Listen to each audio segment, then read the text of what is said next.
దేవునికి మహిమ కలుగును గాక. హల్లెలూయా, హల్లెలూయా.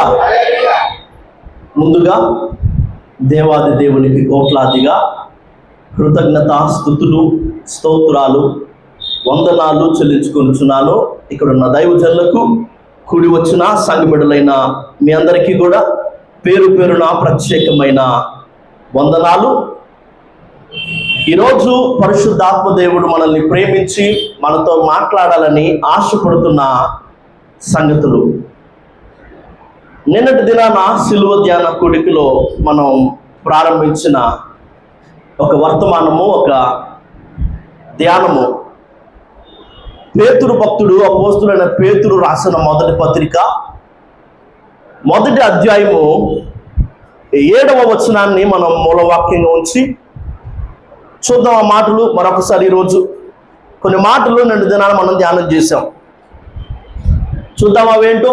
పేతురు రాసిన మొదటి పత్రిక మొదటి అధ్యాయము 7వ వచనంలోని మాటలు. నశించిపోవు సువర్ణము అగ్ని పరీక్ష వలన శుద్ధపరచబడుచున్నది కదా, దానికంటే అమూల్యమైన మీ విశ్వాసము ఈ శోధనల చేత పరీక్షకు నిలిచినదై యేసు క్రీస్తు ప్రత్యక్షమైనప్పుడు మీకు మెప్పును మహిమయు ఘనతయు కలుగుటకు కారణమగును. యేసు క్రీస్తు ప్రత్యక్షమైనప్పుడు మీకు మెప్పును మహిమయు ఘనతయు కలుగుటకు కారణమగును అన్న ఈ మాటను మనం మూలవాక్యంగా ఉంచుకొని, దేవాది దేవుని ఎదుట దేవాది దేవుని వలన ఎవరికి మెప్పు, ఎవరికి ఘనత, ఎవరికి మహిమ కలుగుతుంది, దానికి గల కారణాలు ఏంటి అని పరిశుద్ధాత్మ దేవుని సహాయంతో కొన్ని సంగతులు తెలుసుకోవడానికి మనం లేఖనాల్లో నుంచి కొన్ని విషయాలను చూస్తూ మనందరం కూడా ఏం చేస్తున్నాం, ఈ వర్తమానాన్ని ధ్యానం చేస్తున్నాం. అయితే నిన్నటి దినాన్ని ఒక్క రోజులోనే ఆ వర్తమానాన్ని పూర్తి చేయాలి అన్న ఒక ఆలోచనతో కొన్ని విషయాలు చెప్పి కొన్ని విషయాలు చెప్పనట్టుగా త్వరగా చెప్పిన ఆ 1-2 సంగతులు కూడా మీకు నేను తెలియజేశాను. అయితే ఈరోజున్న సమయాన్ని బట్టి ఇంకాస్త పూర్తిగా ఇంకాస్త వివరంగా ప్రతి విషయాన్ని తెలుసుకునే ప్రయత్నాన్ని మనం చేద్దాం. ఎవరికి అనే ఒక టైటిల్ని మనం పెట్టుకొని వర్తమానానికి, ఎవరికి దేవుని వలన దేవుని ఎదుట ఘనత, మెప్పు, మహిమ కలుగుతుంది అంటే కనుక మొదటిదిగా పరిశుద్ధులకే అని చూసాం కదా. ఒక బానిసకి ఆ దేశమంతటిని ఏలుతున్న చక్రవర్తి అయిన ఫరో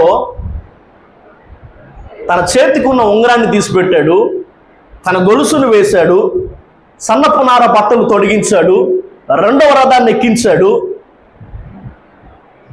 సింహాసన విషయంలో మాత్రమే నేను నీకంటే ఎక్కువ, ఫరో నేనే అయినప్పటికీ కూడా నీ సెలవు లేకుండా నా ఈ రాజ్యంలో ఎవరు చేతినైనా కానీ కాలునైనా కానీ ఎత్తడానికి కదపడానికి వీలు లేదు అని ఒక బానిస ఈ రీతిగా గణపరచబడ్డానికి గల కారణం ఏంటి? దేవుడు ఇలాంటి ఒక ఘనతను, మహిమను, మెప్పును ఈ యోసేపుకు కలగజేయడానికి గల కారణం ఏంటి అంటే గనుక మనం ఆ ముందు అధ్యాయంలో చూసిన ఒక సంగతి ఏంటి తెలుసా?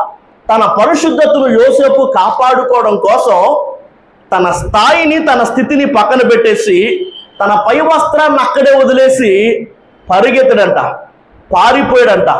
అంత మాత్రమే కాదు, నిందలు భరించాడు, అవమానాలను భరించాడు. నా మాట అర్థమవుతుందా? శ్రమలను సహించాడు, ఉద్యోగాన్ని పోగొట్టుకున్నాడు, చెరసాల పాలయ్యాడు. దేన్ని భరించడానికైనా, దేన్ని సహించడానికైనా, దేన్ని వదిలేనికైనా, దేన్ని పోగొట్టుకోవడానికైనా కానీ సరే సిద్ధపడిపోయాడు. కానీ పరిశుద్ధత విషయంలో మాత్రం రాజీ పడనన్నాడు, తన పరిశుద్ధతను కాపాడుకున్నాడు.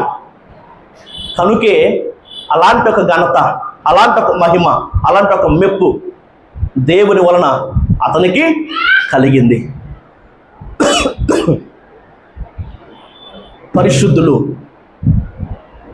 భక్తులు ఎప్పుడు కూడా రాజీ పడరని, రోషం కలిగిన క్రైస్తవులే దేవుని వలన ఘనతను, మెప్పును, మహిమను పొందుకుంటారు అన్న సంగతిని నిన్నటి దినాన మనం విన్నాం. ఆ తర్వాత దానియేలు గురించిన ప్రస్తావన తీసి 127 సంస్థానాలకు మహారాజు, ఒక చక్రవర్తి. ఆ దేశానికి చెరపట్టబడి తేబడిన ఒక సాదా సిద్ధ మామూలు వ్యక్తికి సాష్టాంగపడి నమస్కారం చేస్తున్నాడు. ధూప నైవేద్యాలు తెచ్చి అతనికి అర్పించమని తన వారికి ఆజ్ఞాపించాడు. అంత మాత్రమే కాదు, మనం చూస్తే కనుక అతనికి ఎన్నో దానాలు ఇచ్చాడు, ధాన్యాలు బహుగా హెచ్చించాడు, సంస్థానం అంతటి మీద అధిపతిగా నియమించి ప్రధానులలో జ్ఞానులందరిలో అతన్ని ప్రధానిగా చేశాడు.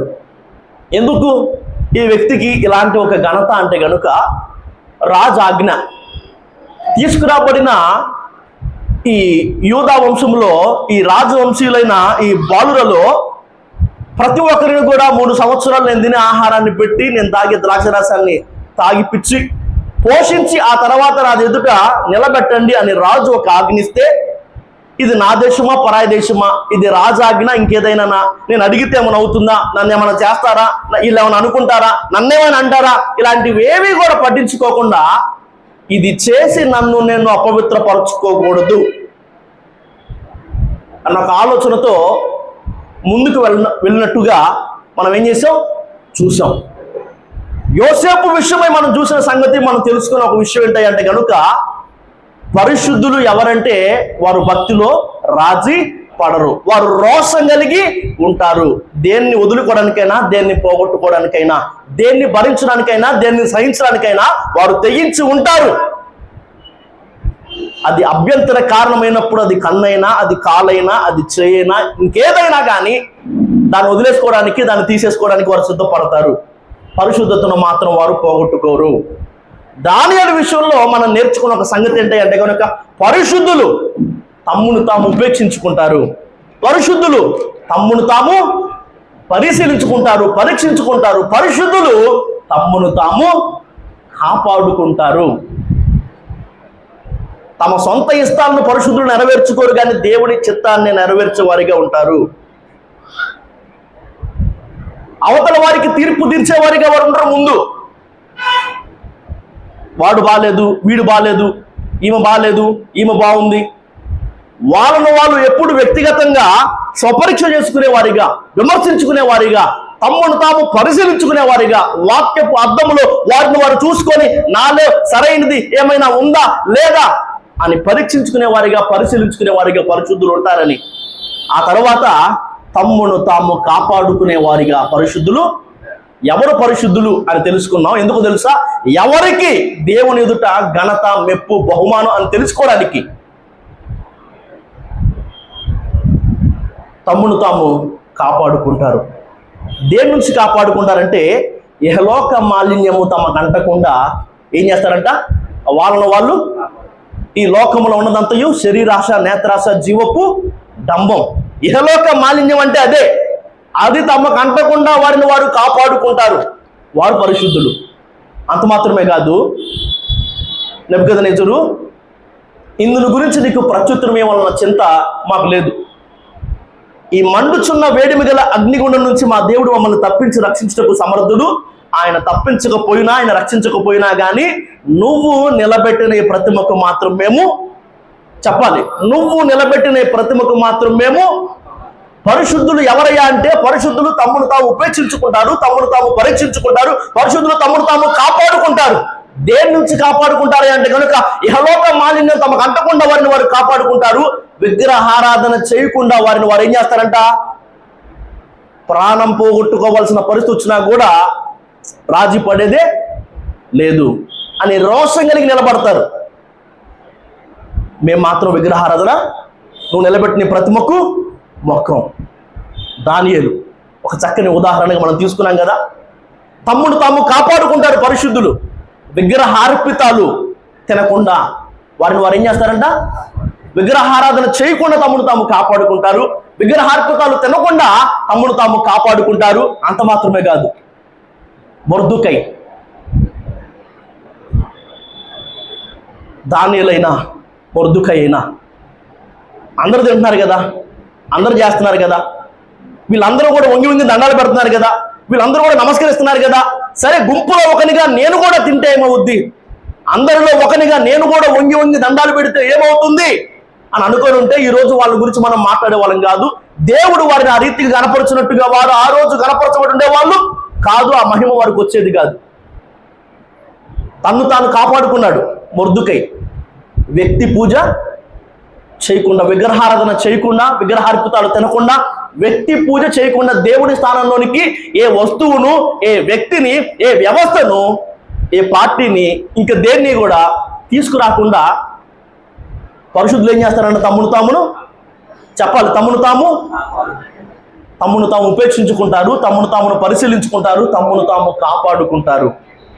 మరొక మాట కూడా మనం చూడగలిగితే కనుక విగ్రహారాధన చేయకుండా, విగ్రహార్పితాలు తినకుండా, వ్యక్తి పూజ చేయకుండా ఎజ్రా గ్రంథం చూద్దాం. ఈ మాటలు ఒకసారి నేను దినాన్ని తెలియజేయలేకపోయాను కాబట్టి ఉన్న సమయంలో వీటిని మీకు చూపించి ముందుకెళ్ళని ఆశపడుతున్నాను. ఎజ్రా గ్రంథం 9వ అధ్యాయం మొదటి 2 వచనాలు. ఎవరు పరిశుద్ధులు? వారిని వారు వేటి నుంచి వారు కాపాడుకుంటారు. ఈ సంగతులు సమాప్తమైన తరువాత పెద్దలు నా యొద్దకు వచ్చి ఇశ్రాయేలీయులను, యాజకులను, లేవీయులను, కనానీయులు, హిత్తీలు, పెరిజ్జీలు, యెబూసీలు, అమోరీయులు అను దేశపు జనుల నుండి తమ్మును తాము వేరుపరచుకొనక వారు చేయు అసహ్యమైన కార్యములను తాము చేయుచు వారి కుమార్తెలను పెళ్లి చేసుకొనుచు తమ కుమారులకును తీసుకొనుచు పరిశుద్ధ సంతతిగా ఉండవలసిన తాము ఆ దేశపు జనులతో కలిసికొనిన వారై ఈ అపరాధము చేసిన వారిలో పెద్దలను, అధికారులను నిజముగా ముఖ్యులునై ఉండిరి అని చెప్పిరి. వారు చేసిన ఒక అపరాధం ఏంటయ్యా అంటే కనుక ఆ దేశపు జనులతో వారు కలిసిపోయారంట. నా మాట అర్థమవుతుందా? పరిశుద్ధులు అంటే ఎవరంటే ఇహలోక మాలిన్యాన్ని తమకు అంటించుకొని వారు. దాన్ని అర్థం చేసుకోవడం కోసమే శరీరాశ, నేత్రాశ, జీవకుటము అన్న మాటను ఉపయోగించాం కదా. ఆ తర్వాత విగ్రహారాధన చేయని వారు, విగ్రహారాధన చేయకుండా తమను తాము కాపాడుకునేవారు పరిశుద్ధులు. విగ్రహార్పితాలు తినకుండా తమను తాము కాపాడుకునేవారు పరిశుద్ధులు. వ్యక్తి పూజ చేయకుండా తమను తాము కాపాడుకునేవారు పరిశుద్ధులు. అంత మాత్రమే కాదు, లోక స్నేహం చేయకుండా, లోకంతో కలిసిపోకుండా తమ్మును తాము కాపాడుకునేవారు పరిశుద్ధులు. అర్థమవుతుందా? అందరు చేస్తున్నారు కాబట్టి నేను కూడా చేస్తాను, అందరు వెళ్తున్నారు కాబట్టి నేను కూడా వెళ్తాను, అందరు తిన్నారు కాబట్టి నేను కూడా తింటాను, అందరూ వంగి దండాలు పెట్టారు కాబట్టి నేను కూడా వంగి దండాలు పెడతాను అని వాళ్ళు అనుకోలే. కాబట్టే దేవుని వలన వారికి ఆ ఘనత, మెప్పు, మహిమ. మనం కూడా పరిశుద్ధుల జాబితాలో ఉండాలంటే మనం భక్తిలో రాజీ పడకూడదు. తమ్మును తాము కాపాడుకుంటారు. చూద్దాం. లేవియాకాండం 18వ అధ్యాయం 3-4 వచనాల మాటలు ఇలా ఉన్నాయి. లేవియాకాండం 18వ అధ్యాయం 3-4 వచనాలు. మీరు నివసించిన ఐగుప్తు దేశాచారముల చొప్పున మీరు చేయకూడదు. నేను మిమ్మల్ని రప్పించుచున్న కనాను దేశాచారముల చొప్పున మీరు చేయకూడదు. వారి కట్టడలను బట్టి నడవకూడదు. మీరు నా విధులను గైకొనవలెను. నా కట్టడలను బట్టి నడుచుకొనుటకు వాటిని ఆచరింప. విగ్రహారాధన చేయకుండా కాపాడుకోవాలి, విగ్రహార్పితాలు తినకుండా కాపాడుకోవాలి, వ్యక్తి పూజ చేయకుండా కాపాడుకోవాలి, లోక స్నేహం చేయకుండా కాపాడుకోవాలి, లోకాచారాలు పాటించకుండా కాపాడుకోవాలి. దేవుడు మాట్లాడుతున్న మాట ఏంటి అక్కడ? మీరేం చేయకూడదంట? మీరు ఆ ఐగుప్తు దేశాచారాల చొప్పున చేయకూడదు. నేను మిమ్మల్ని రప్పించుచున్న కనాను దేశాచారముల చొప్పున మీరు చేయకూడదు. వారి కట్టడలను బట్టి మీరు నడవకూడదు. మరి మీరు ఏం చేయాలి? నా విధులను గైకొనాలి, నా కట్టడలను బట్టి నడుచుకున్నటకు. అది ఆ మాట అర్థమవుతుందా? పరిశుద్ధులకు మాత్రమే దేవుని వలన ఘనత, దేవుని వలన మెప్పు, దేవుడిచ్చు మహిమ కలుగుతుంది. పరిశుద్ధతే దానికి గల మొదటి కారణం. పరిశుద్ధులు రాజీ పడరు, రోషం కలిగి ఉంటారు. ఏం పోగొట్టుకోవడానికైనా, ఏం వదులుకోవడానికైనా, ఏం భరించడానికైనా, ఏం సహించడానికైనా వారు వెనకాడరు, సిద్ధంగానే ఉంటారు. పరిశుద్ధులు తమ్మును తాము ఉపేక్షించుకుంటారు, పరిశుద్ధులు తమ్మును తాము పరీక్షించుకుంటారు, పరిశుద్ధులు తమ్మును తాము కాపాడుకుంటారు. ఆ విషయాలన్నిటి నుంచి ఎన్నటెన్నటికి పరిశుద్ధతయే నీ మందిరానికి అనుకూలం. మీరు పరిశుద్ధులగుటే దేవుని చిత్తం. పరిశుద్ధత లేకుండా ఎవడు ప్రభువును చూడడు. నా మాట మీకు అర్థమవుతుందా? మీకు అర్థం కావాల్సిన ఒక సంగతి, ఒక విషయం. 60 మంది రాణులు, 8 మంది ఉపపత్నులు ఉన్నను, లెక్కకు మించిన కన్యకులున్నా కూడా నా పావనం ఒకటే, నా నిష్కలంకురాలు ఒకటే. 60 మంది రాణులు, 8 మంది ఉపపత్నులు, లెక్కకు మించిన కన్యకులు ఉన్నా కూడా వీళ్ళెవరిని ఆయన నాని పిలవట్లేదు, నా పావురం, నా నిష్కలంకురాలని పిలుస్తున్నాడు. దానికి గల కారణం ఏంటో తెలుసా? చాలా రోజుల ముందు ఈ వర్తమానం మనం ధ్యానం చేస్తా, సంఘ సౌందర్యము అన్న ఒక వర్తమానాన్ని మనం ధ్యానం చేసాం. సంఘ సౌందర్యము, సంఘానికి సౌందర్యం ఏంటయ్యా అంటే అది ఆరాధన అని, అది కన్నీటి ప్రార్థన అని, అది పరిశుద్ధత అని, అది మాదిరి మంచి సాక్ష్యం అని, అది సమర్పణ అని, అది వాక్యానుసారమైన జీవితం అని, అది ఆత్మతో నింపబడిన అనుభవం అని. ఎత్తపడడానికి సంఘం సాధించాల్సిన అర్హతల్లో ఒకటి ప్రధానమైనది అందము. నీవు తీర్సా పట్టణం వల్లే సుందరమైన దానవని, నువ్వు యెరూషలేమంతా సౌందర్యవంతమైన దానవని, నువ్వు అతి సుందరివని. నా మాటలు అర్థమవుతుందా? దేవుడు సంఘం నుంచి ఆశిస్తున్నది ఆత్మ సంబంధమైన, ఆంతరంగిక సంబంధమైన సౌందర్యం. ఎత్తబడాలంటే నీకు నాకు ఇది ఉండాల్సిన ఒక అర్హత అని మనం ధ్యానం చేస్తా. అందులో పరిశుద్ధుని గురించి కూడా మనం మాట్లాడాం. నిష్కలంకతే నిజమైన సౌందర్యం అని. దేవుని దృష్టికి నువ్వు అందంగా కనపడాలంటే ఆయన వెలుగై ఉన్న ప్రకారము మనం కూడా వెలుగులో నడిచిన ఎడల మనం ఆయనతో అన్యోన్య సహవాసము గలవారమై ఉందు అన్న మాట రాయబడి ఉంది. వెలుగులో నడవడం అంటే పరిశుద్ధమైన జీవితం. నువ్వు ఆయనకి అందంగా కనపడాలన్నా, నువ్వు అసలు ఆయన దానివి, ఆయన వాడివి కావాలన్నా, నువ్వు ఎత్తబడాలన్నా, నువ్వు ఆయనతో సహవాసం చేయాలన్నా, ఆయన వల్ల నీకు ఘనత, మెప్పు, మహిమ కలగాలన్నా, అసలు నువ్వు పరలోక రాజ్యంలో ఉండాలన్నా, ఖచ్చితంగా నీ జీవితంలో ఉండాల్సిన ప్రప్రదమైన, అనివార్యమైన, అత్యవసరమైన ఒక విషయం, ఒక అనుభవం ఏంటి తెలుసా? చెప్పాలి, కాస్త బిగరే చెప్పాలి. పరిశుద్ధత. ఏంటి బిగరే చెప్పండి ఒకసారి. పరిశుద్ధత. అది ఆ పరిశుద్ధత ఉంటేనే మనం ఎత్తబడతాం. ఆ పరిశుద్ధి ఉంటేనే మనకు ఆయనతో సహవాసం. ఆ పరిశుద్ధి ఉంటేనే మనకి పరలోకం. ఆ పరిశుద్ధి ఉంటేనే మనం ఆయన వారం అవుతాము. ఎవరికి ఘనత, ఎవరికి మెప్పు, ఎవరికి దేవుడిచ్చు మహిమ అంటే కనుక పరిశుద్ధులకి. రెండవదిగా మనం ధ్యానం చేస్తున్న ఒక విషయం ఏంటయ్యా అంటే కనుక ఎవరికంట చెప్పాలి, ఎవరికంట? మొదట పరిశుద్ధులకైతే కనుక, రెండవదిగా ఎవరికి అంటే కనుక, రెండవదిగా పోరాడే వారికి.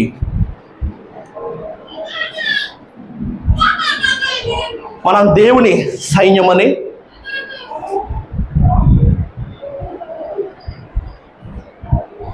ఆయన సహాయంతో లేదా ఆయన చేతికి పూర్తిగా అప్పగించాల్సిన వ్యాజ్యాలు కొన్ని ఉన్నాయని, దానికి సంబంధించి మనం ఎస్తేరు గ్రంథ ధ్యానాల్లో ధ్యానించిన విషయాలన్నీ కూడా ఇశ్రాయేలులైన తన ప్రజలు ఏ రీతిగా కొన్ని యుద్ధాలు చేశారు, దేవుడు ఏ రీతిగా వారి పక్షంగా యుద్ధం చేసి ఒకడు మిగలకుండా, అందరూ శవాలు తేలేటట్టుగా, ఎవరు తప్పించుకోకుండా, మా సూర్యుడు చచ్చిపోయాడని ఫిలిష్తీయులు పరిగెత్తేటట్టుగా ఒక గొప్ప విజయాన్ని వారికి ఇచ్చాడో మనం జ్ఞాపకం చేసుకుంటూనే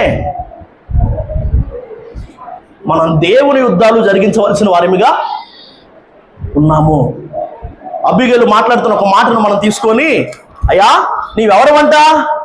నీవు యెహోవా యుద్ధములను జరిగించువాడవు అని అబీగైలు మాట్లాడుతున్న రీతిగా పోరాడే వాడికే దేవుడిచ్చే ఘనత, దేవుడిచ్చే మహిమ, దేవుడి చేత మెప్పు కలుగుతుంది అన్న మాట మనం ధ్యానం చేసాం. మళ్ళీ దీన్ని ఎందుకు జ్ఞాపకం చేస్తున్నాను అంటే కనుక ఒక సంగతి మీకు అర్థం కావాలి.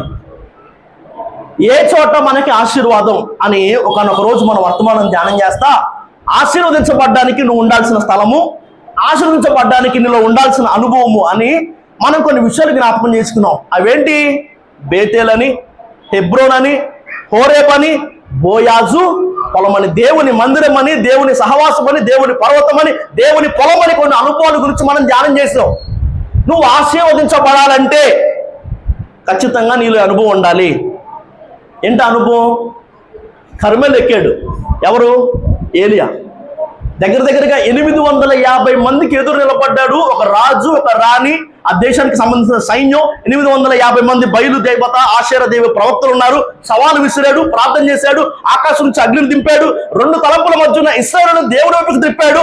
యెహోవాయే దేవుడిని జనులు కేకలు వేసేట్టు ఒక అద్భుతాన్ని చేశాడు కదా. ఆ తర్వాత 850 మంది ఆ బయలు ఆషేరా దేవి ప్రవక్తలను హతం చేశాడు.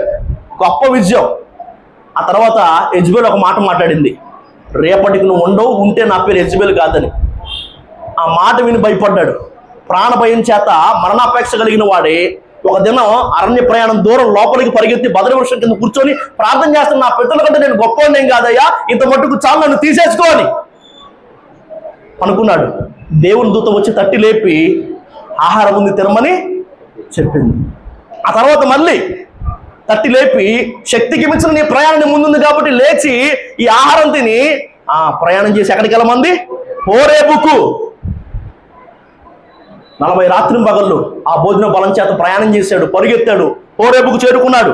నువ్వు ఇక్కడ ఏం చేస్తున్నావు దేవుడు అడిగాడు. ఎక్కడి నుంచి శిఖర పనుకోనికి వెళ్ళమని చెప్పాడు. అక్కడికి వెళ్ళిన తర్వాత దేవుడు ఏలితో చెప్పిన ఒక మాట తెలుసా? ఇదిగో నీ తర్వాత ప్రవక్తగా ఉండడానికి, ఇదిగో ఇక్కడ రాజుగా ఉండడానికి, ఇక్కడ ఇదిగో ఈ వ్యక్తి రాజుగా ఉండడానికి వీరికి అభిషేకం చేయి, నువ్వు ఇది చేయి, నువ్వు అది చేయని తర్వాత అతని జీవితంలో చేయాల్సిన వాటన్నిటిని దేవుడి చిత్తాన్ని అతనికి అక్కడ బయలుపరిచాడు దేవుడు. అంత మాత్రమే కాదు, అసలు ఆ అరణ్య ప్రయాణం లేదంటే ఆ లోపలికి వచ్చి ఆ బదరి వృక్షం కింద కూర్చొని ఏమని ప్రార్థన చేస్తున్నాడు? ఇంత మట్టుకు చాలా నన్ను తీసేసుకో అని. ఎందుకు? మరణ భయం చేత యెజబెల్ ఎక్కడ చంపేసిద్ది అని. ఎప్పుడైతే ఆ హోరేబుకి చేరాడో, ఎప్పుడైతే దేవుడి పర్వతాన్ని ఎక్కాడో, ఎప్పుడైతే ఆ శిఖర పర్వతానికి వచ్చాడో ఒక గొప్ప ఆశీర్వాదం కలిగింది అతనికి. ఏంటది? అసలు మరణమే లేకుండా చూడకుండా దేవుని చేత కొనిపోబడ్డాడు. నా మాట అర్థమవుతుందా? ఎవరికి మెప్పు, ఎవరికి ఘనత, ఎవరికి దేవుడిచ్చి మహిమ అని మనం ధ్యానం చేస్తున్నాం కదా. ఇంత గొప్ప ఆశీర్వాదం ఈ వ్యక్తి కలగడానికి గల కారణం ఏంటి? ఇతడు పడి ఉన్న స్థితిలో ఆ బదరి వృక్షం దగ్గర కూడా దేవుడు తన చిత్తాన్ని బయలుపరచచ్చు కదా, దేవుడు తన చిత్తాన్ని అతనికి తెలియజేయచ్చు కదా. లేదు కదా. అక్కడికి ఆయన తన దూతను పంపాడు, బలపరిచాడు. కానీ ఏలియా కొండనెక్కిన తర్వాతే, ఏలియా శిఖర పర్వతానికి వచ్చిన తర్వాతే దేవుడు తన చిత్తాన్ని బయలుపరిచాడు. ఒక గొప్ప ఆశీర్వాదాన్ని ఏలియా తన జీవితంలో చూడగలిగాడు. నువ్వైనా నేనైనా అంతే. ఇంకా నిర్మలమైన పాలను ఆపేక్షించే, ఎలా అంట, శిశువుల వలె, పసిపిల్లల వలె మనం ఉంటే గనుక మనం ఏం చేయలేమంట?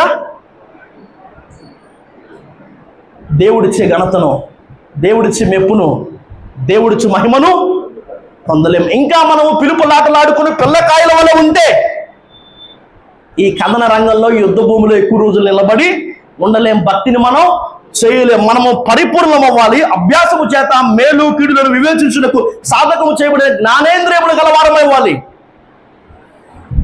ఇవన్నీ నేను చెప్పలేకపోయాను కాబట్టి ఇవాళ చాలా టైం ఉంది కాబట్టి చెప్పే ప్రయత్నం చేస్తున్నా.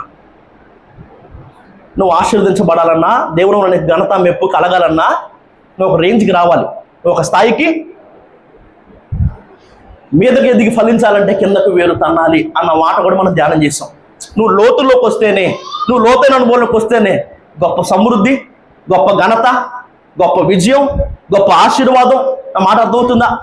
గొప్ప గొప్ప కార్యాలన్నీ నువ్వు లోతుకు వచ్చినప్పుడు మాత్రమే చూస్తావు అన్న మాట మనం ధ్యానం చేసాం. నువ్వు రావాలి. ఎక్కడ మొదలు పెట్టేవారు అక్కడే ఉంటే. ఇంకా అదే చిన్నపిల్ల మనస్తత్వం. ఈ వాక్యాలను మీకు గుర్తుండే లేదో నాకు తెలియదు, కానీ చాలా రోజుల ముందు ప్రాకారం వంటి దానవా, కవాటము వంటి దానవా, నువ్వు ప్రాకారం వంటి వాడివా, కవాటము వంటి వాడవా అన్న వాక్యం ధ్యానం చేసాం.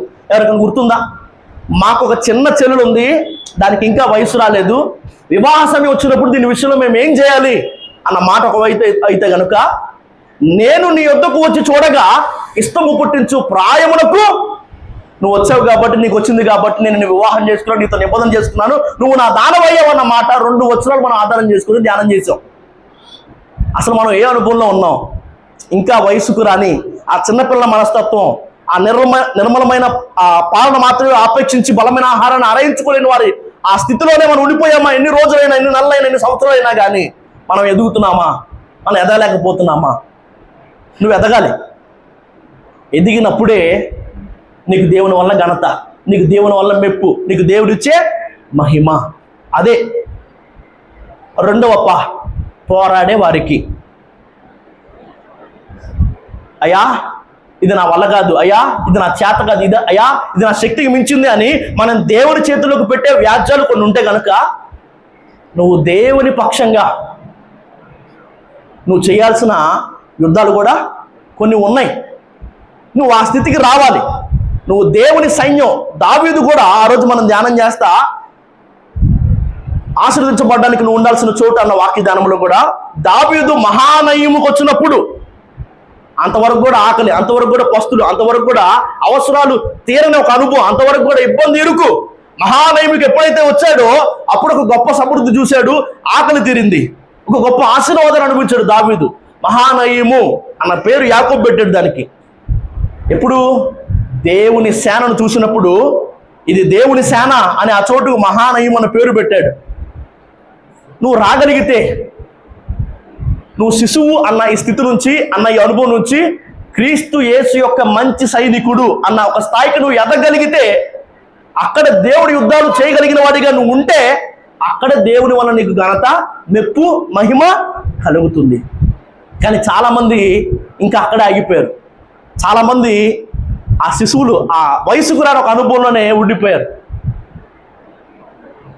దావీదు తన తొలి దినాల్లో కన్నడ రంగంలోకి అడుగుపెట్టేటప్పుడు సౌలు దావీదు గురించి మాట్లాడిన మాట, నువ్వు పిల్లోడివి, నీకు బలము చాలని చెప్పాడు.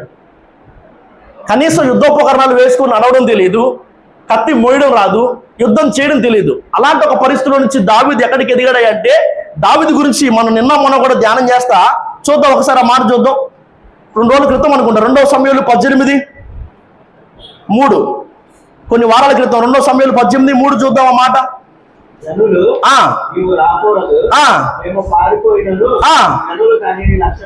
మేము పారిపోయినా కూడా ఏం పర్లేదంట.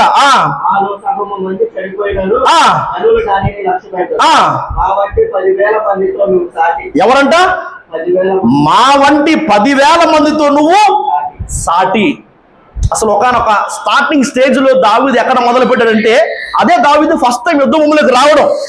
దావీదు స్టార్ట్ చేసింది ఎక్కడంటే కనుక సౌలు మాట్లాడుతున్నాడు, నువ్వు బాలుడవు, నీ బలం చాలదు అని. అలాంటి ఒక స్థితి నుంచి దావీదు ఎక్కడి దాకా ఎదిగాడే అంటే కనుక, ఆ తర్వాత మనం తన జీవితంలో చూడగలిగితే కనుక, అతడు ఎదిగి అతడు ఒక మహాబలాజుడని, అతడు యుద్ధమునందు ప్రవీణుడని, పిల్లల్ని పోగొట్టుకున్న ఎలుగుబంటి కంటే అతడు డేంజర్ అని, సింహపు గుండెలు కలిగిన వారు సైతము అతని ముందు నిలబడలేరని, ఆ ఒక్కని ఎదిరించడానికి 12,000 మంది సరిపోరు, లెక్కకు ఇసుక రేణువుల కంటే ఎక్కువగా ఉన్న మందిని వెంటేసుకొని వెళ్తేనే మనం దావీదును గెలవగలుగుతాము అని చెప్పగలిగిన స్థాయికి చూసారా ఎక్కడ మొదలు పెట్టాడు, ఎక్కడ దాకా ఎదిగాడు. యెహోషువ, మోషే పరిచారకుడు. ఎక్కడ? మొదటి అధ్యాయం, యెహోషువ గ్రంథం మొదటి అధ్యాయంలో మాట ఉంటుంది. కానీ ఆఖరి అధ్యాయం వచ్చేసరికి యెహోషువ యెహోవా దాసుడు. చూసారు ఎక్కడ దాకా ఎదిగాడు? మోషే పరిచారకుడు. మోషే ఏం చెప్తే అది చేయాలి యెహోషువ. మోషే ద్వారముగా దేవుడు జరిగించే గొప్ప కార్యాలు చూసి ఆశ్చర్యపోతూ ఉండేవాడు. ఎర్ర సముద్రం చేయడం, మన్నా కొరవడం, పూరేలు రావడం, వెంబడించే బండ ద్వారముగా నీళ్లు రావడం, ఇవన్నీ చూసి ఆశ్చర్యపోయే ఒక స్థితిలో నుంచి దేవుడి కొరకు గొప్ప కార్యాలు చేసే స్థితికి వచ్చాడు. యోర్దాను ఏకరాశిగా నిలవడం, ఎరుకో ప్రాకారాలు కూలిపోవడం, ఇశ్రాయేలులకు స్వాస్థ్యాలు పంచివ్వడం. నా మాట అర్థమవుతుందా? దేవుడు మాట్లాడిన మాటలు మోషే ద్వారంగా వినే ఒక స్థితి నుంచి దేవుడు తనతో మాట్లాడే స్థితి వరకు వచ్చాడు. అంత మాత్రమే కాదు, యెహోవా ఒక నరుని మనవి వినిన ఆ దినం వంటి దినం మరొకటి లేదు అంటే, తన మనవి దేవుడు ఆలకించే స్థాయి దాకా ఎదిగాడు. దావీదు ఎలా ఎదిగాడు? యెహోషువ ఎలా ఎదిగాడు? ఎలీషా, ఏలియా చేతుల మీద నీళ్లు పోసేవాడు. అది తన స్టార్టింగ్ స్టేజ్. ఎక్కడికి వచ్చాడు? ఏలియా గురించి మాట్లాడుతున్న మాట, నా తండ్రి నా తండ్రి, ఇశ్రాయేలు వారికి రథములు రౌతులు నీవే అని మాట్లాడుతున్నాడు, కేకలు వేస్తున్నాడు ఈ ఎలీషా. అగ్ని రథాల చేత కొడిపోబడుతుంటే ఏలియా. కానీ కొన్ని రోజుల తర్వాత మనం చూస్తే ఒక దేశపు రాజు ఇవే మాటలు ఎలీషా గురించి మాట్లాడుతున్నాడు, నా తండ్రి ఇశ్రాయేలు వారికి రథము రౌతు నీవే. ఏలియా కంటే 2 అంతల అభిషేకం. ఏలియా 7 అద్భుతాలు చేస్తే ఎలీషా 14 అద్భుతాలు చేశాడు. చూసారా వీళ్ళు ఎలా ఎదుగుతున్నారో? నా మాట అర్థమవుతుందా? నా మాట మీకు అర్థమవుతుందా? ఇప్పుడు యోసేపు ఉన్నాడు, బానిస, ఏమయ్యాడు? ప్రధాని అయ్యాడు. ఇప్పుడు దావీదు ఉన్నాడు, గొర్రెల కాపరి, గొల్లియాతును చంపిన వీరుడయ్యాడు, రాజకుమారునికి స్నేహితుడయ్యాడు, తర్వాత రాజు ఆయుధాలు మోసేవాడయ్యాడు, రాజు కలుడయ్యాడు, తర్వాత రాజు అయ్యాడు కదా. చెరగొడిపోబడిన వారిలో ఒకడు మొర్దుకై కదా, ద్వారపాలకుడు. ఎక్కడికి వచ్చాడు? ప్రధాని అయ్యాడు. ఎస్తేర్ ఒక అనాథ, రానయింది. రూత్ ఎవరు? ఒక విధవరాలు, ఒక పరదేశం, ఒక బేదరాలు, ఆస్తిపరురాలుగా మారింది, పెళ్లి కుమార్తెగా మారింది, ప్రభువు యేసుక్రీస్తు వారికి తల్లయింది. ఎదుగుతున్నారు వీళ్ళందరూ కూడా. మనం మాత్రం ఇంకా వయసుకు రాని పిలుపులాటలాడుకునే పిల్లకాయలను పోలు ఉన్నాం. అర్థమవుతుందా? ఎవరికి ఘనత, ఎవరికి మెప్పు, ఎవరికి దేవుడిచ్చే మహిమ అంటే కనుక పోరాడే వారికే. నువ్వు ఆ స్థాయికి రావాలి. శిశువు అని చెప్పబడుతున్న స్థితి నుంచి నువ్వు క్రీస్తు యేసు మంచి సైనికుడు అని చెప్పబడిన ఆ స్థాయి వరకు దేవుని పోరాటాలు చేయగలిగిన దేవుని సైన్యం అని చెప్పబడుతున్న సంఘంలో ఆయన పక్షంగా నిలబడి పోరాడగలిగిన స్థాయికి నువ్వు రావాలి. ఆ స్థితికి నువ్వు ఎదిగినప్పుడు మాత్రమే దేవుని వల్ల నీకు ఘనత, మెప్పు కలుగుతుంది. దేవుడిచ్చి మహిమను పొందుకుంటావు. మొదటి సంగతి పరిశుద్ధులకే, రెండవ సంగతి పోరాడే వారికే, మూడవ సంగతి ప్రార్థించే వారికే. భక్తులు ఎందరో ఉన్నారు, కానీ ఎవరిని గురించిన ప్రస్తావన ఉంది అక్కడ? ఆయన యాజకుల్లో మోషే, అహరోనులు ఉన్నారంట. ఆయన నామం బట్టి ప్రార్థన చేసిన వారిలో సమూయేలు ఉండెను. భక్తులు ఎందరో గొప్ప గొప్ప ప్రార్థనా పరులు లేదా గొప్ప గొప్ప అభిషక్తులు, బలంగా దేవుడు పనిచేసిన వారు ఎందరో ఉన్నప్పటికీ కూడా సమూయేలు ప్రస్తావనే లేదా సమూయేలు పేరు అక్కడ తీయడానికి గల కారణం ఏంటంటే కనుక సమూయేలు ప్రార్థన జీవితం. అంత ప్రార్థన కలిగిన వాడు, అంత ప్రార్థనా జీవితం కలిగిన వాడు సమూయేలు. ఎక్కడ చేర్చుకున్నాడు? అమ్మే, అన్న నేర్పించింది ఆ ప్రార్థన అనుభవం. భక్తులు చాలా మంది పని చేస్తా ప్రార్థన చేశారు, కానీ సమూయేలు మాత్రం తన జీవితాన్ని మనం చూస్తే కనుక అతని పనే ప్రార్థన చేయడం. సాధారణంగా చాలా మంది అలసిపోయి ప్రార్థనలో ఆగిపోతూ ఉంటారు, కానీ ఇతని ప్రార్థనకి దేవుడే ముగింపు. దిగి వచ్చి ఇంకెన్ని రోజులు ఏడుస్తావు, ఇంకెన్ని రోజులు బాధపడతావు దీని విషయమై, ఇంకెన్ని రోజులు సౌలు గురించి ప్రార్థన చేస్తావు? నేను వేరొక వ్యక్తిని కోరుకున్న, నా హృదయానుసారుడైన ఒక వ్యక్తిని నేను కనుగొన్నాను, లెగు ఇంకా అని చెప్పాడు దేవుడు. అర్థమవుతుందా? ప్రార్థన ఎవరైతే ప్రార్థన చేస్తారో వారు దేవుని వలన ఘనతను, మెప్పును, మహిమను పొందుకుంటారు. చాలా ఉదాహరణలు మనకు కనపడతాయి. నిన్న యాకోబు గురించి మనం మాట్లాడాం. ఒక మోసగాడు గొప్పవాడయ్యాడు, దానికి గల కారణం ప్రార్థన అని. హన్నాకి కూడా ఇలాంటి ఒక ఘనత, ఒక న్యాయాధిపతి, ఒక దీర్ఘదర్శి, ఒక ప్రవక్త, ఒక యాజకుడు. అసలు పెరిగిన పిల్లలు ఎవరో మనకు తెలియదు, పెరిగిన పిల్లల పేర్లు ఏంటో మనకు తెలియదు. కానీ సమూయేలు ఎవరో ఆ రోజుల్లో ఆ చుట్టుపక్కల దేశాల వారికి, రాజులకు కూడా తెలుసు. పరిశుద్ధ గ్రంథంలో సమూయేలు పేరు మీద ఆ పుస్తకాలు కూడా. నా మాట అర్థమవుతున్నా? ఎందుకు అసలు ఇంత ఘనత, ఎందుకు ఇంత మెప్పు? ప్రార్థన. ప్రార్థించే వారిని దేవుడు తప్ప ఘనపరుస్తాడు. వారికి మెప్పు, మహిమ దేవుని వల్ల కలుగుతుంది. ఒక యాకోబుని చూసాం, ఆ తర్వాత మనం ఒక యెహోషువను చూసాం కదా. ప్రార్థన చేసి ఒక రోజు సూర్యుడు అస్తమించకుండా ఆపేశాడు. ఇవాటికి కూడా శాస్త్రవేత్తలు దాని గురించి పరిశోధన చేస్తే అది వాస్తవమే తెలుస్తుంది. ఒకరోజు మనకి కాలచక్రంలో ఈ సూర్యుడు అస్తమించడం లేదా ఉదయించడంలో ఒక మార్పు వారు కూడా గమనించగలుగుతున్నారు. ఎందుకంత ఘనత? ప్రార్థన. ఎబ్బేజు కదా, ఎబ్బేజు గురించి కూడా మనం ధ్యానం చేస్తా మధ్యలో ఆపేస్తాం. ఎబ్బేజు తన సహోదరుల కంటే ఘనము పొందినవాడు. తన సహోదరుల కంటే ఆ ఘనత ఎందుకు కలిగింది? ఎబ్బేజు ప్రార్థన చేశాడు. ఇలా మనం చూస్తూ వెళితే భక్తులు ఎందరో కనబడతారు. జకర్యా గురించి మనం చూస్తే కనుక లూకా సువార్త 1వ అధ్యాయం 13వ వచనంలో ఆ మాట ఉంది. ఏమని? భయపడకు, నీ ప్రార్థన వినబడింది. అసలు ఈ జకర్యా కలిగిన ఆ ఘనత, మెప్పు, మహిమను తెలుసా? బాప్తిస్మిచ్చి యోహాను, ప్రభు మార్గమును సరళము చేసే దూత అని చెప్పబడిన ఈ బాప్తిస్మిచ్చి యోహాను ఎవరి గర్భంలో నుంచి వచ్చాడు? జకర్యా ఎలిజబెతుల గర్భంలో నుంచే. అసలు అలాంటి ఒక ప్రవక్త, అలాంటి ఒక ఆ భక్తుడు వారి గర్భంలో నుంచి ఏ వయసు వచ్చారో తెలుసా? అప్పటికే వాళ్ళు చాలా వృద్ధులైపోయారు.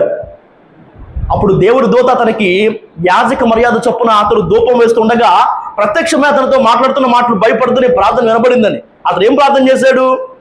ఆ కింద మాటలు మనం చూస్తే మనకు కనిపిస్తుంది, నీ భార్య అయిన ఎలిజబెత్ నీకు ఒక కుమారుని కంటుందని. గర్భఫలం కోసం ప్రార్థన చేశాడంట. అలాంటి ఒక గొప్ప కొడుకు పుట్టడానికి గల కారణం, ఆ ఘనత ఈ జకర్యా ఎలిజబెత్ దంపతులకు కలగడానికి గల కారణం ప్రార్థన. అన్నమాట అర్థమవుతుందా? ఇలా మనం చూసుకుంటూ వెళితే కనుక ఇంకా ఎందరో, హిజ్కియా కదా, ప్రార్థన గురించి ప్రస్తావన వచ్చినప్పుడల్లా మనం వీళ్ళ గురించి ధ్యానం చేస్తూ ఉంటాం. అందుకే వీళ్ళందరూ జ్ఞాపకం చేస్తున్నా.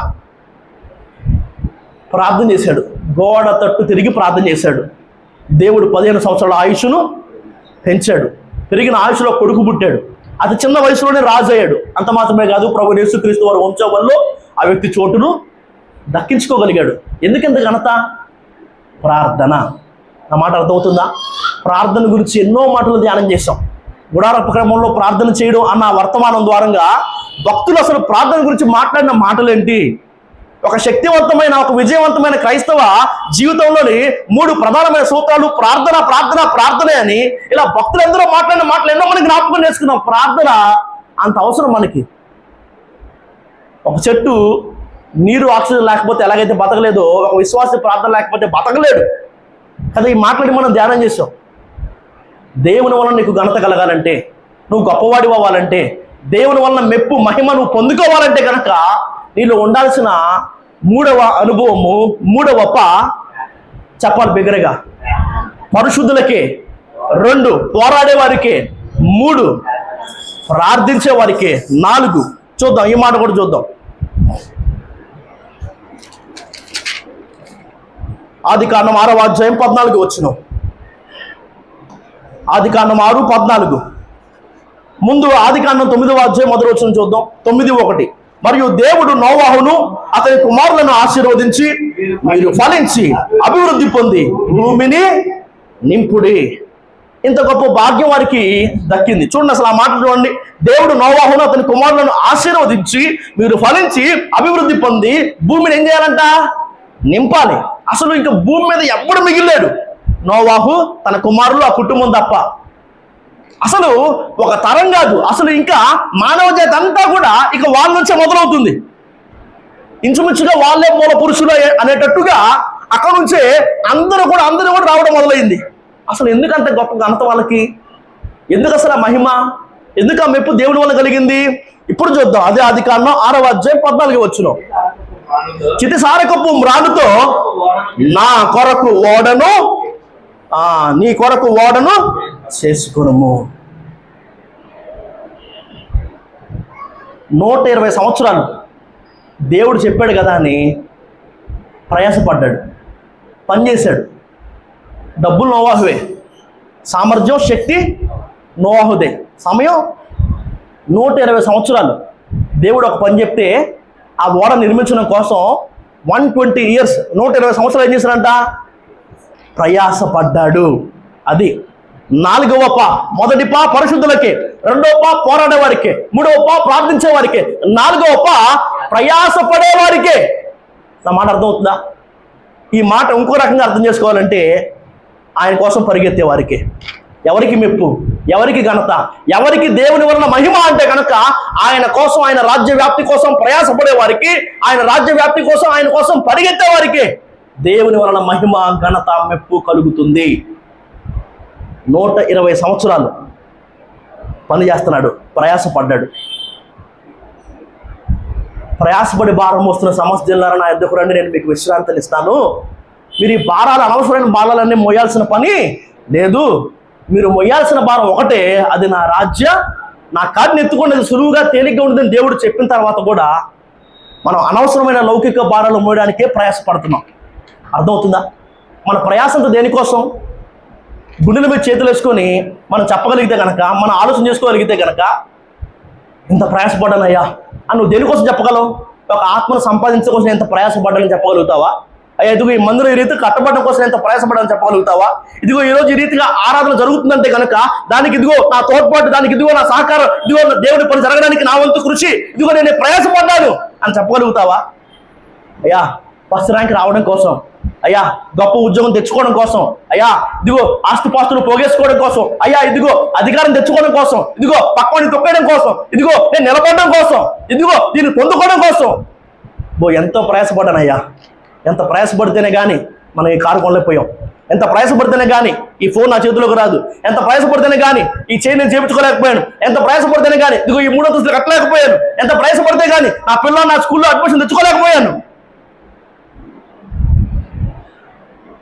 మన ప్రయాస కేవలం ఈ లోకానికి సంబంధించిన వాటి కోసమే అన్నట్టుగా మారిపోయింది.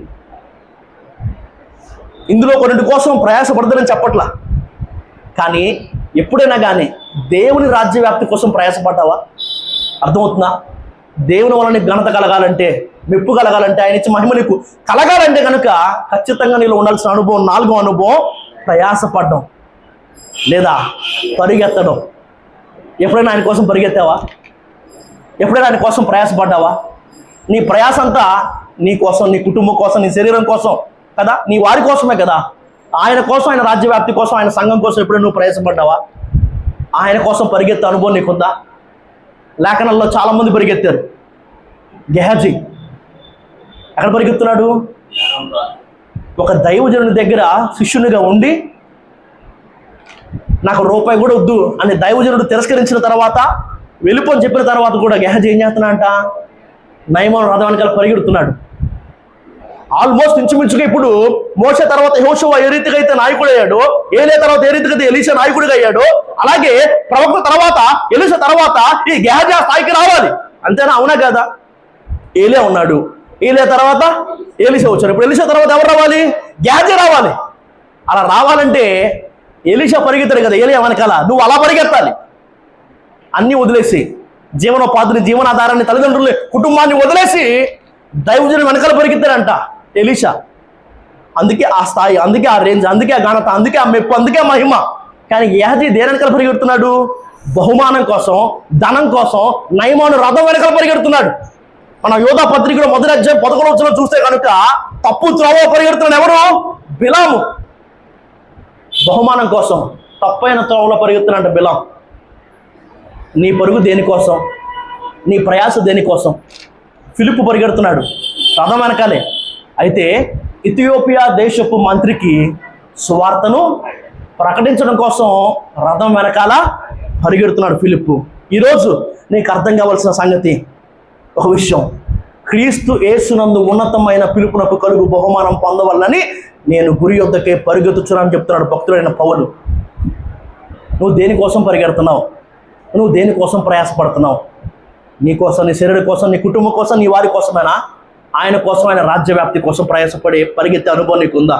అలా ప్రయాసపడేవాడివి అయితే, అలా పరిగెత్తేదానివి అయితే ఆయన వలన తప్పక నీకు ఘనత, మెప్పు, మహిమ కలుగుతుంది. ఆఖరిదిగా, 5వదిగా మనం చూసినట్లయితే కనుక యెషయా గ్రంథం 43వ అధ్యాయము 4వ వచనము.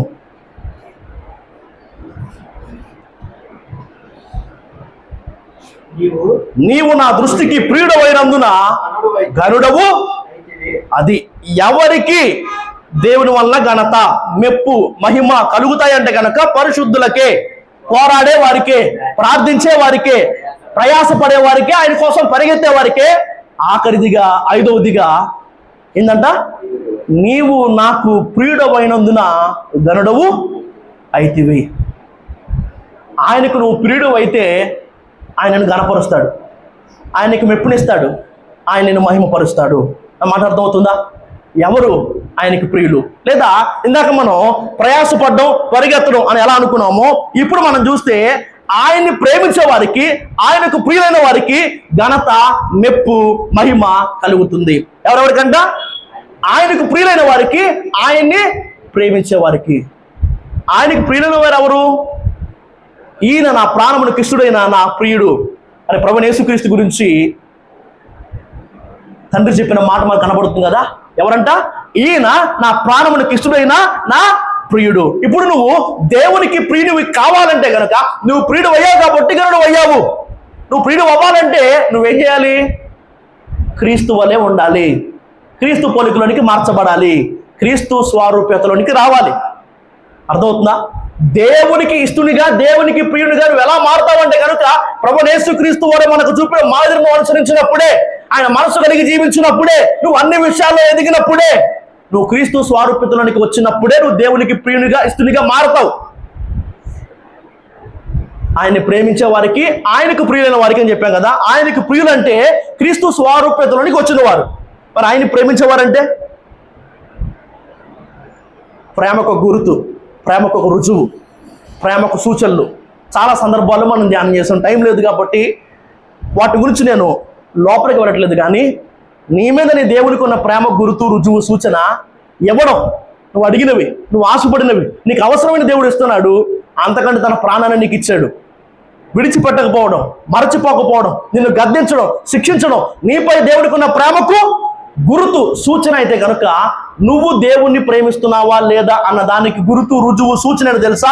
కన్నీటి ప్రార్థన, తగ్గింపు, సమర్పణ, ఆరాధన, విధేయత, బాధ్యత. ఇవి ప్రేమకు గుర్తులు, రుజువులు. నా మాటలు ముగిస్తున్నాను. ఎవరికి దేవుని వలన మెప్పు, ఎవరికి దేవుని వలన ఘనత, ఎవరికి దేవుని వలన మహిమ కలుగుతుందయ్యా అంటే కనుక పరిశుద్ధులకే, పోరాడే వాళ్ళకే, ప్రార్థించే వాళ్ళకే, ప్రయాసపడే వాళ్ళకే, ఆయన కోసం పరిగెత్తే వాళ్ళకే, ఆయనకు ప్రియులైన వారికే, ఆయన్ని ప్రేమించే వారికే. దేవుడి మాటలు దీవించును గాక. ఆమేన్.